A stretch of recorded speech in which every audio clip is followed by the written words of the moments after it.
नमस्कार। दो प्लैनेट की सीरीज में आज हम बात करेंगे सूर्य और राहु के बारे में, दैट इज द ग्रहण योगा। ग्रहण योगा मतलब आपके जीवन में ग्रहण लेकर ये योग आपके पैदा होने के साथ ही बन गया है। सबसे ज़्यादा मेजर इम्पैक्ट इसका किस पे जाता है? आपके परिवार में। क्योंकि आप पे तो कब जाएगा? क्योंकि ये आपके कैरियर पे सीधा सीधा इम्पैक्ट डालेगा, आपके भाग्य पे सीधा सीधा अपना इम्पैक्ट डालेगा। और मगर आपका कैरियर भाग्य तो 25 के बाद नॉर्मली शुरू होता है, 20 के बाद आप मान के चल सकते हैं शुरू होता है। मगर ग्रहण तो आप जब पैदा हुए तभी आपकी कुंडली बन गया था, क्योंकि आपकी जो हॉरोस्कोप है आप उसको पढ़ते कभी भी हैं, ये अलग विषय है। मगर बन तो आपके पैदा होने के साथ ही जाती है। तो सूर्य और राहु का कॉम्बिनेशन को सर्वाधिक खराब कॉम्बिनेशन माना गया है। ये कॉम्बिनेशन कैसे काम करता है इसको समझेंगे। इस कॉम्बिनेशन के कुंडली के 12 ही घरों के अकॉर्डिंग क्या इम्पैक्ट देखने को मिलेंगे, उसके लिए क्या हमें एग्जैक्टली रेमेडी परफॉर्म करनी चाहिए, ताकि इस ग्रहण जो पूरी लाइफ को खराब करने वाला है। पूरी लाइफ क्यों कही? क्योंकि लगभग आप मान के चलिए कि आज के समय में किसी व्यक्ति की एवरेज आयु जो है वो 70 ईयर्स के आसपास मानी जाती है। तो 45 वर्ष की आयु तक लाइफ को ये पूरी तरह से स्ट्रगल से भर देता है। यानी कि अगर आप काउंट करेंगे तो 70 में से 45 चले जाएंगे तो बचा कितना? तो एक व्यक्ति ने अपनी लाइफ का जो एक ऐसा पीरियड था जिसके अंदर उसको जीवन में एंजॉय करना था, घूमना था, फिरना था, वो सारा का सारा स्ट्रगल में बिता दिया। और उसके बाद लाइफ में धीरे धीरे ग्रोथ आना स्टार्ट होती है। तो इसका मतलब क्या है कि व्यक्ति का लाइफ पूरी जो है स्ट्रगल भरी हो गई। ये कॉम्बिनेशन कुंडली में हमारे परिवार में कहाँ कहाँ इम्पैक्ट डालता है, हमारे कैरियर में कैसे इम्पैक्ट डालता है, और इसके लिए प्रॉपर रेमेडीज को समझना जरूरी है। अगर नहीं समझते तो लाइफ पूरी तरह से डिस्ट्रॉय रहती है। जिन लोगों के भी आप कुंडली में ये देखेंगे और जिनकी आयु 50-60 साल की होगी, तो जब आप उनकी लाइफ को देखेंगे और जो बातें बताई जाएंगी उनको चेक करने की कोशिश करेंगे तो आपको मैच करती दिखाई देंगी, तो आप समझ जाएंगे।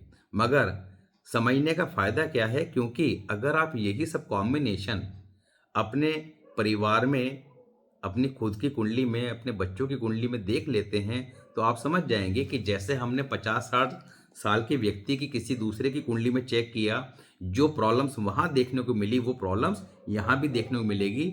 इसलिए कहते हैं कि समय रहते समझ लें। समय रहते समझने से क्या होता है कि हम चीज़ों को रेमेडीज करके ठीक कर लेते हैं। एंड द सबसे इंपॉर्टेंट पार्ट कि रेमेडीज जो यहाँ पर एडवाइस की जाती है that is very easy to do.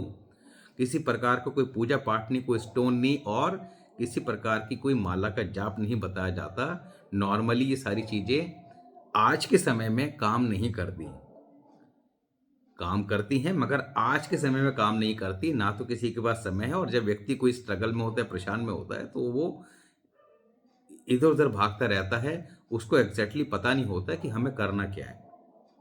तो यहाँ पर सूर्य और राहु के लिए कुछ कॉमन रेमेडी की बात करेंगे। यानी कुंडली में कहीं भी प्लेस्ड हो तो ये रेमेडी तो करनी ही करनी है। साथ ही हाउसेस के according, first house, second house, third house, fourth house, कुंडली के 12 घर हैं, उसके अकॉर्डिंग, इसके प्लेसमेंट के अकॉर्डिंग। दूसरा ये भी बात करेंगे कि नॉर्मली क्या होता है कि सूर्य राहु के कॉम्बिनेशन के बारे में हम लोग सिंपली वे में देखते हैं कि भाई सूर्य राहु कुंडली में एक साथ बैठे हैं तो भाई ये सूर्य राहु के बारे में हमने पढ़ लिया। मगर गलती कहाँ करते हैं कि सूर्य राहु के कॉम्बिनेशन और भी कई तरीके से बन रहे होते हैं जिसके बारे में हमें पता नहीं होता, और हम लोग उन चीज़ों को चेक नहीं करते और उपाय भी फिर उसी वजह से नहीं कर पाते, क्योंकि हमें पता ही नहीं होता कि ये ऐसे भी बन रहा है। तो नॉर्मली क्या होता है कि जब सूर्य और राहु किसी भी तरीके से साथ वाले हाउसेस में हों, और ऐसे में सूर्य राहु के साथ उनके कोई मित्र ग्रह हों, तो कंसेक्यूटिव हाउस के माध्यम से ये आपस में कनेक्ट हो जाएंगे, तो सूर्य राहु का कनेक्शन माना जाएगा। और जो प्रेडिक्शन अभी बताई जाएगी वो तब भी देखने को मिलेगी। इसी प्रकार दृष्टि के माध्यम से, दृष्टि का कॉन्सेप्ट डिफरेंट है। जो लाल किताब के अकॉर्डिंग दृष्टि का कॉन्सेप्ट आपको बताया था, that is very different from the वैदिक एस्ट्रोलॉजी कॉन्सेप्ट। तो हमें उसके बारे में भी पता होना चाहिए। इस पे मैंने 2-3 बार बात करी है वीडियोस के अंदर, प्लेलिस्ट में मिल जाएगी, आप लोग इजीली चेक कर सकते हैं।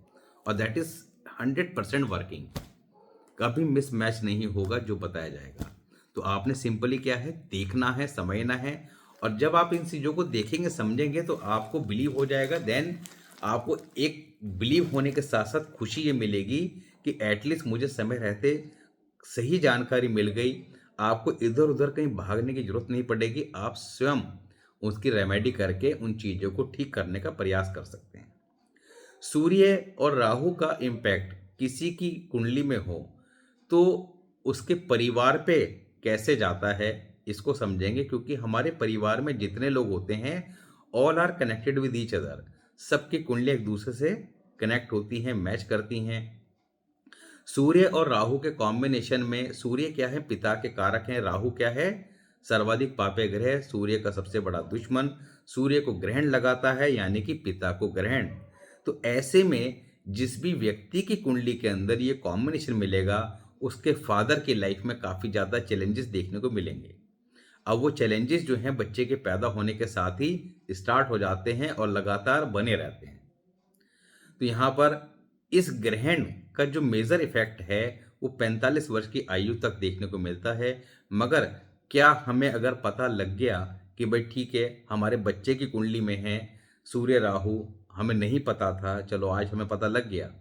बच्चा वो हमारा 10 साल का है, 8 साल का है, आपने उस चीज़ को फाइंड आउट किया कि भाई 8 साल से जब वो हुआ उसके बाद से लाइफ में चैलेंजेस स्टार्ट हो गए।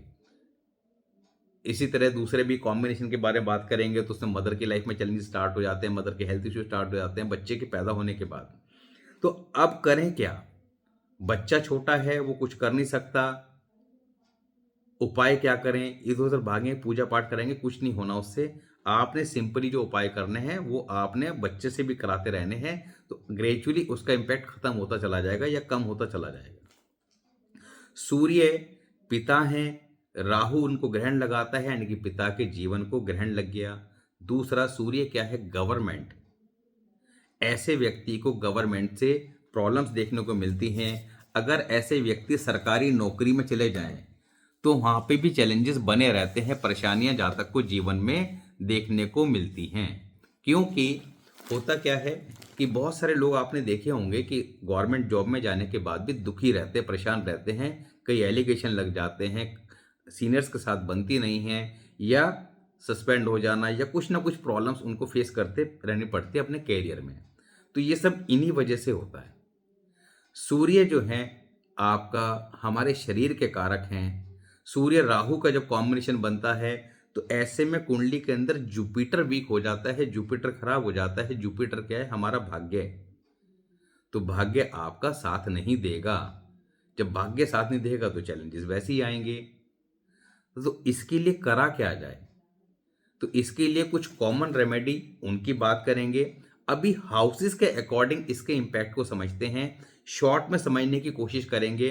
क्योंकि देखिए यहाँ पर होता क्या है कि अगर किसी एक पर्टिकुलर हाउस के ऊपर किसी एक कॉम्बिनेशन के बारे में बात की जाए तो लगभग 30-40 मिनट में नॉन स्टॉप बोलता भी रहूँगा तब भी वो कम पड़ेंगे। मगर उससे क्या होगा कि आप ही लोग थोड़ा सा बोर हो जाएंगे। क्योंकि आज के समय में हर व्यक्ति के अंदर थोड़ा धैर्य की कमी है। हर व्यक्ति को एक शॉर्टकट चाहिए कि बस वीडियो देखी, 2 मिनट में मुझे पता लग जाए और 2 मिनट में इसका इलाज कर लूँ। तो ये बेसिकली एक टेंडेंसी होती है हर व्यक्ति की, धैर्य की कमी होना। हालांकि हम लोगों को भी इन सब चीज़ों को करते करते लगातार प्रैक्टिकल वे में समझते समझते कई साल बीत गए, तब भी जाके भी लगता है कि बहुत सारी चीज़ें ऐसी हैं जो हमारी पकड़ से बाहर हैं। तो उन पर लगातार कोशिश की जाती है। तो एक डेडिकेशन चाहिए होता है किसी भी काम को करने के लिए, समझने के लिए। और ये एक ऐसा सब्जेक्ट है जो हर किसी व्यक्ति को आना अवश्य चाहिए। तो हमारा प्रयास यही है कि आप लोगों के साथ जितनी भी प्रैक्टिकल नॉलेज है एस्ट्रोलॉजी की, क्योंकि मैं थ्योरेटिकल पार्ट को ज़्यादा नहीं मानता, जो प्रैक्टिकल वे में चीज़ें देखी जाती हैं, महसूस की जाती हैं कि हाँ ये बात जो जैसे बताई गई है दैट इज़ मैचिंग और नॉट, तभी आप लोगों के साथ शेयर की जाती है। और आप लोगों को भी ये एडवाइस की जाती है कि आप लोग भी उन चीज़ों को चेक करें।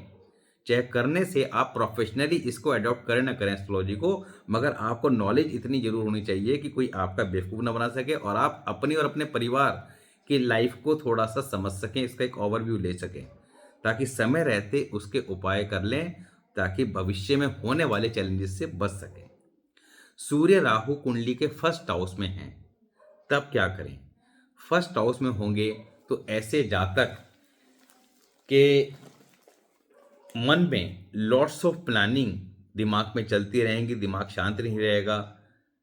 ऐसे जातक की अगर बात करें तो ऐसे जातक के परिवार खानदान में कोई ना कोई गवर्नमेंट सेक्टर में देखने को मिल जाता है। हालांकि जब भी हम किसी कॉम्बिनेशन की बात करते हैं, जैसे आज सूर्य राहु की कर रहे हैं, तो कॉम्बिनेशन के पीछे बहुत सारी और चीजें काम करती हैं कि वो कॉम्बिनेशन अगर अच्छा है तो कितना अच्छा है, खराब है तो कितना खराब है। मगर उन सारे विषयों पे अगर चर्चा करेंगे तो फिर वो बहुत लंबा टॉपिक हो जाएगा। फिलहाल हमारा मकसद क्या है कि भाई अगर आपके जिस भी हाउस में है, देन आपने उसके अकॉर्डिंग क्या रेमेडीज और प्रिकॉशन फॉलो करनी है, जिसको फॉलो करने से ग्रेजुअली उसके इम्पैक्ट कम होते चले जाएं। तो सूर्य राहु के कॉम्बिनेशन में फर्स्ट हाउस में करना क्या है, ऐसे व्यक्ति को बंदरों को गुड़ चना खिलाते रहना चाहिए। ऐसे व्यक्ति को संडे के दिन गुड़ का सेवन नहीं करना चाहिए, या छोड़ दें या कम कर दें, कुछ इस तरह कर लें। ऐसे व्यक्ति जब भी घर से निकलें तो मुंह में कुछ मीठा डालकर और एक घूंट पानी पी के अवश्य निकलें। गले में चांदी की चैन अवश्य पहने, पानी में दूध डालकर स्नान करें। ये कुछ कॉमन चीज़ें हैं जिनको अपनी लाइफ में अप्लाई कर लें। कुछ रेमेडीज़ अभी जो लास्ट में बताई जाएगी, वो रेमेडीज़ कुंडली के किसी भी हाउस में आपके ये कॉम्बिनेशन हो, आपने हर कंडीशन में करनी है। सेकेंड हाउस में ये कॉम्बिनेशन हो, अच्छा फर्स्ट हाउस में कॉम्बिनेशन जब ये होता है ना, लड़के के हो लड़की के हो, तो इन लोगों के बाल ज़्यादा टूटते हैं। ऐसे लोगों के नॉर्मली क्या होता है कि या तो हाथ पैर नॉर्मल पर्सन के कंपैरिजन में ठंडे रहेंगे या ज़्यादा गर्म रहेंगे। तो यहाँ पर ये पता लगता है कि सूर्य की स्थिति क्या है। अगर ठंडे रहते हैं तो यानी कि सूर्य ज़्यादा कमजोर स्थिति में है। अगर गर्म रहते हैं तो यानी कि सूर्य को कहीं ना कहीं कोई सपोर्ट मिल रहा है, जिसके कारण वो उतना खराब नहीं है जितना कि दिखाई दे रहा है। हालांकि फर्स्ट हाउस में जब आते हैं तो वहाँ पर मंगल का विशेष प्रभाव रहता है, क्योंकि मेष लगन की कुंडली होती है कालपुरुष की, तो सूर्य को कहीं ना कहीं थोड़ा सपोर्ट जरूर मिलता है। ऐसे जातक की अगर बात करें तो इनको फ्री में कभी किसी से कुछ नहीं लेना चाहिए। अब ये फ्री का कॉन्सेप्ट क्या होता है इसकी बता देते हैं। आप लोगों ने सुना बहुत होगा मगर पता नहीं है होता क्या है, फ्री में क्यों नहीं लेना चाहिए, उसके पीछे की स्टोरी क्या है, लॉजिक क्या है, उसको भी समझ लीजिए। देखिए होता क्या है कि जब भी हम किसी से फ्री में कुछ लेते हैं या फ्री में कुछ देते हैं, तो बेसिकली क्या होता है कि मंगल हमारी कुंडली के अंदर सर्वाधिक महत्वपूर्ण प्लैनेट है। और मंगल जो है बेसिकली 90% लोगों का खराब हो जाता है। ये मैंने मंगल के बारे में कई बार बताया हुआ है, खराब देखने को मिल जाता है, क्योंकि there are lots of rule. Mangal को अच्छा रखने के लिए सबसे बढ़िया है कि आपका हाथ हमेशा ऐसे रहे, यानी कि हमेशा दूसरे को देने के प्रति रहे, दूसरे से कभी लेने की सोच ना रखें। अब जब आप ये सोच डेवलप कर लेते हैं, क्योंकि जब मंगल कुंडली में खराब होता है तो आदमी के अंदर लेने की सोच बढ़ती है। जब वो ग्रेजुअली अच्छा होता है तो उसके मन में देने की सोच बढ़ती है सामने वाले को, कि मुझे सामने वाले से कोई अपेक्षा नहीं है, चाहे अपने रिश्तेदार हो या यार दोस्त हो। तो आपके मन में भाव रहता है कि मुझे इन्हें कुछ ना कुछ देना है, लेना नहीं है। तो इसलिए सूर्य फर्स्ट हाउस में जब होता है, मंगल के घर में होता है, तो वहाँ पे मंगल के घर में आके उसको मंगल का सपोर्ट मिलेगा। मगर सपोर्ट मिलेगा कब? जब दोस्त खुद अच्छा होगा। तो उस दोस्त को अच्छा रखने के लिए कहा गया है कि कभी भी सूर्य फर्स्ट हाउस के समय मुफ्त में कुछ ना लें, ऐसा बुक्स में लिखा है। मगर उसके लॉजिक जो है नॉर्मली हमें नहीं पता होते। सेकेंड हाउस में ये कॉम्बिनेशन हो तब क्या करें? सेकेंड हाउस में ये कॉम्बिनेशन है तब ऐसे में ऐसे जातक के कैरियर में अप्स एंड डाउन देखने को मिलते हैं। भाषा में थोड़ा दोष उत्पन्न हो जाता है। परिवार की महिलाओं के साथ जातक का किसी न किसी बात पे विवाद अवश्य देखने को मिलता है। ऐसे जातक को क्या करना नहीं चाहिए? परिवार की महिलाओं के साथ किसी प्रकार का विवाद ना करें। परिवार की महिलाओं की बात करें तो चाहे पत्नी हो, चाहे माँ हो, और चाहे परिवार में भाई की मिसेज हो या बहन हो या कोई भी महिला हो, किसी प्रकार का विवाद नहीं करना चाहिए। मगर जो नहीं करना चाहिए वो होता जरूर है। तो सूर्य राहु जब सेकंड हाउस में होते हैं तो ऐसे जातक थोड़ा सा मुंहफट टाइप के होते हैं, टॉकेटिव होते हैं, सामने वाले को स्पष्ट जवाब देने वाले होते हैं, और परिवार की महिलाओं का अपमान करने वाले होते हैं। मगर ये दोनों ही कार्य नहीं करने चाहिए। इनके लिए सबसे अच्छा क्या है कि भाई एक तो अवॉइड करके चलें, दूसरा जो है आपका कि भाई परिवार की महिलाओं से किसी प्रकार का विवाद नहीं करना। स्थिति कई बार कोर्ट केस वगैरह में पहुंच जाती है, तो उन सबको मैटर को घर में ही निपटा लें। अगर ऐसी स्थिति आगे बढ़ती है तो नुकसान आपका स्वयं का होगा, उनका नहीं होगा, ये बात भी ध्यान रखें। ऐसे जातक को हमेशा अपर फ्लोर पर रहना चाहिए, ग्राउंड फ्लोर पर बिल्कुल नहीं रहना चाहिए। परिवार में झगड़े बहुत बढ़ जाते हैं ग्राउंड फ्लोर पर रहने से।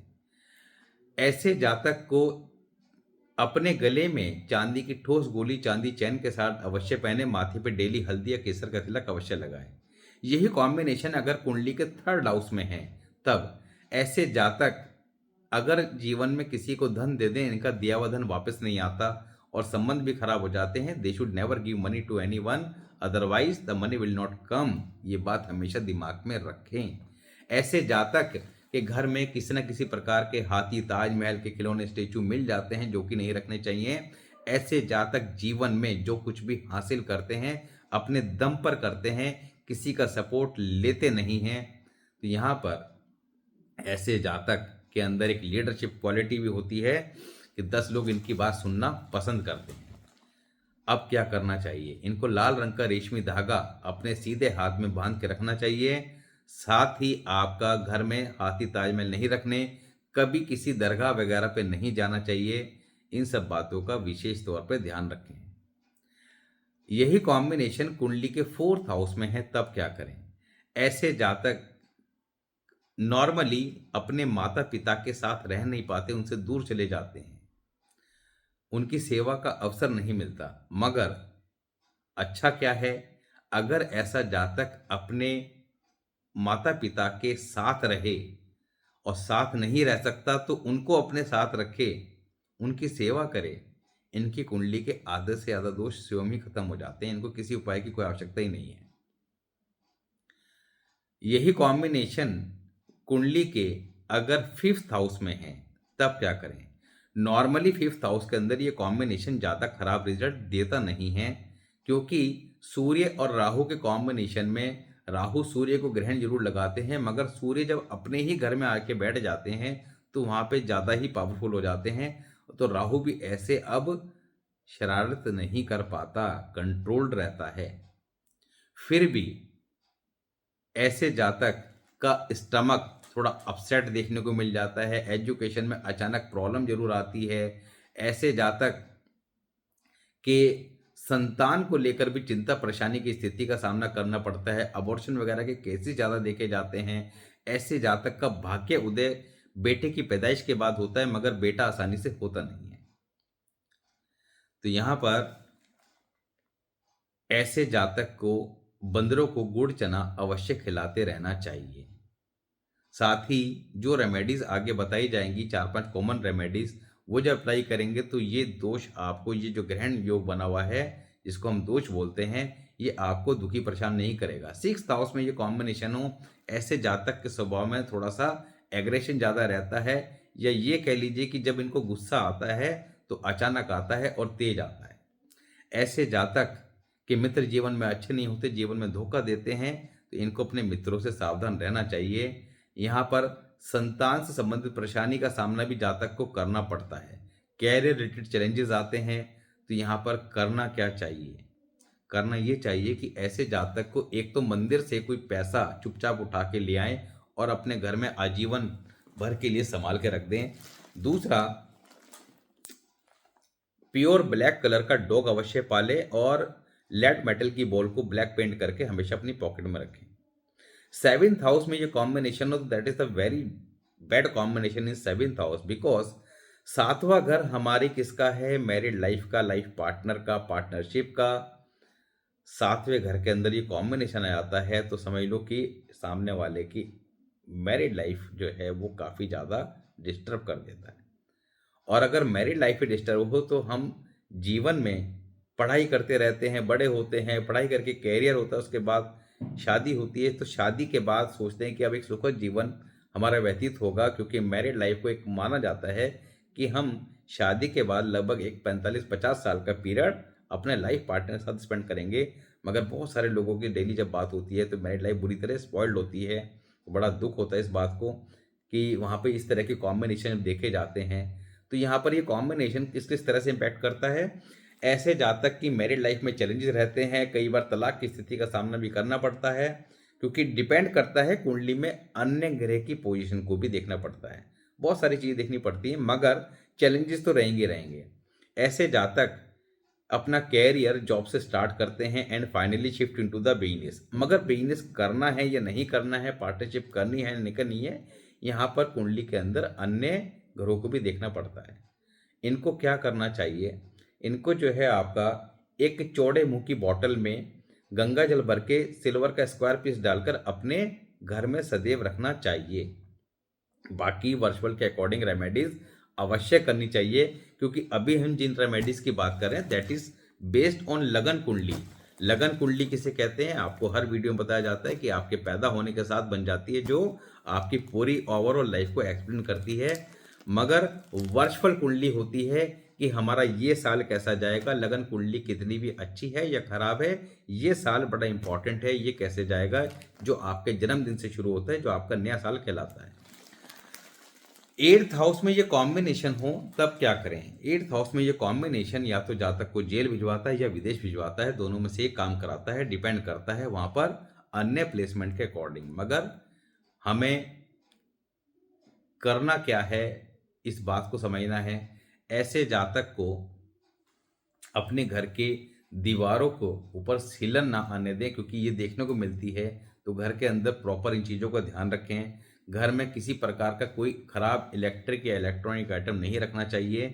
साथ ही आपका जो अंडर गारमेंट्स हैं वो वाइट या रेड कलर के इस्तेमाल करना ज़्यादा लाभप्रद रहता है। माथे पे तिलक लगाना तो कंपलसरी है ही है।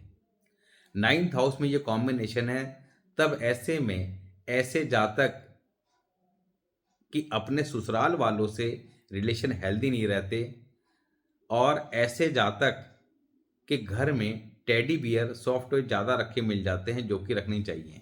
पिता के लिए काफ़ी ज़्यादा खराब हो जाता है 9th हाउस में। नॉर्मली ये कॉम्बिनेशन वैसे ही खराब है, मगर कुछ स्पेसिफिक हाउस में ज़्यादा खराब हो जाता है, स्पेशली फॉर फादर। भाग्य का भाव है, भाग्य को और ज़्यादा कमज़ोर कर देता है, ये कॉम्बिनेशन 9th हाउस से बनता है। ऐसे जातक को लाइफ में कभी सिल्वर के आइटम ना गिफ्ट ले ना गिफ्ट दें। घर में इनके किसी न किसी प्रकार की कोई इलेक्ट्रॉनिक डिवाइस होती है जिसमें सुबह शाम कुछ धार्मिक चलता रहता है। हनुमान चालीसा चल रही है, कोई मंत्र का जाप चल रहा है, या आपका घर की डोर बेल का धार्मिक होना, या मोबाइल के रिंगिंग ट्यून, कॉलर ट्यून धार्मिक होना, डीपी स्टेटस धार्मिक लगाना, ये सारे काम इनको अवॉइड करके चलने चाहिए। डेली गंगा जल अपने ऊपर अवश्य छिड़कें। चांदी का आपको बता ही दिया कि ना दान देना है ना लेना है, एज ए गिफ्ट, और गंगा जल डेली अपने ऊपर छिड़कना है। 10th हाउस में ये कॉम्बिनेशन हो तब क्या करें? ऐसे जातक नेम और फेम के बड़े शौकीन होते हैं, और अगर ये थोड़ा सा मैनेज कर ले तो इनको मिल भी जाता है। हालांकि मिलता 45 के बाद है, मगर और भी चीज़ें डिपेंड करती है। मगर यहाँ पर जो चैलेंजेस हैं उनको कंट्रोल करने के लिए, क्योंकि 10th हाउस हमारे कैरियर से सीधा सीधा कनेक्टेड है, ऐसे जातक को अपने सर पर वाइट रंग की टोपी या कैप अवश्य पहन के रखनी चाहिए। ऐसे जातक के पास कोई ना कोई फॉरेन करेंसी या पुराने ओल्ड कॉइन, खोटे सिक्के जिसको बोलते हैं, मिल जाते हैं, नहीं रखने चाहिए। 11th हाउस में ये कॉम्बिनेशन हो तो भी बहुत ज़्यादा प्रॉब्लम देता है, ups and down in career देता है। ऐसे जातक अगर मदिरा मांस का सेवन करते हैं तो संतान को लेकर परेशानी की स्थिति का सामना निश्चित तौर पर करना पड़ता है। ऐसे जातक के फादर के लाइफ में चैलेंजेस रहते हैं, घर के बुजुर्गों की हालत खराब रहती है। इनको गले में गोल्ड चैन अवश्य पहन के रखने चाहिए। अपने माता पिता से कुछ ना लें, थोड़ा सा अपने स्वाभिमान के साथ अपने सेल्फ दम पर अगर कार्य करते हैं तो ये ज़्यादा राइज करते हैं। ऐसे जातक के कैरियर में बताया आपको कि अप्स एंड डाउन देखने को मिलते हैं, फ्लक्चुएशन मिलती हैं, कभी बहुत अच्छी पोजीशन, कई बार बहुत खराब पोजीशन। फिजूल खर्चे लाइफ में बहुत ज़्यादा इनको परेशान करते हैं, जिनसे ये दुखी परेशान रहते हैं। 12th हाउस में ये कॉम्बिनेशन हो तो ऐसे में ये कॉम्बिनेशन क्या करेगा? ये कॉम्बिनेशन ऐसे में जातक के जीवन में बड़े सपने होंगे। अगर ये थोड़ा-सा रेमेडीज़ कर लें, तो वो जो बड़े सपने होते हैं, पूरे हो भी जाते हैं। बड़ी-बड़ी बातें करने वाले, बड़े सपने ख्वाब देखने वाले। ऐसे जातक की रात की नींद डिस्टर्ब रहती है। ऐसे जातक को नॉर्मली ब्लू कलर ज़्यादा पसंद होता है, जो कि अवॉइड करना चाहिए। इनको अपने बेडरूम में भी ब्लू कलर बिल्कुल नहीं रखना चाहिए। ब्लू कलर के कपड़े भी इनको पसंद होते हैं नॉर्मली ज़्यादा, मगर नहीं पहनने चाहिए। बेडरूम में पिंक, मैरून, रेड ये कॉम्बिनेशन इस्तेमाल करने चाहिए। साथ ही एक लाल कपड़े में सौंफ बांधकर तकिए के नीचे अवश्य रखें। यहाँ पर ये तो हाउसेस के अकॉर्डिंग हो गए, मगर कॉमन रेमेडी क्या है? अब कॉमन रेमेडी को भी समझेंगे। गवर्नमेंट क्या है? सूर्य है। और आपका राहु क्या है? सफाई कर्मचारी। अगर दोनों का कॉम्बिनेशन, तो ये क्या बन गए? सरकारी सफाई कर्मचारी। इनको आप कुछ पैसे, कुछ मिठाइयाँ सिक्कों के रूप में पैसे, और साथ में कभी-कभी मिठाइयाँ वगैरह, मिठाई भी अगर थोड़ा ऑरेंज या रेड कलर की हो तो ज़्यादा अच्छा है। ये देते रहने चाहिए।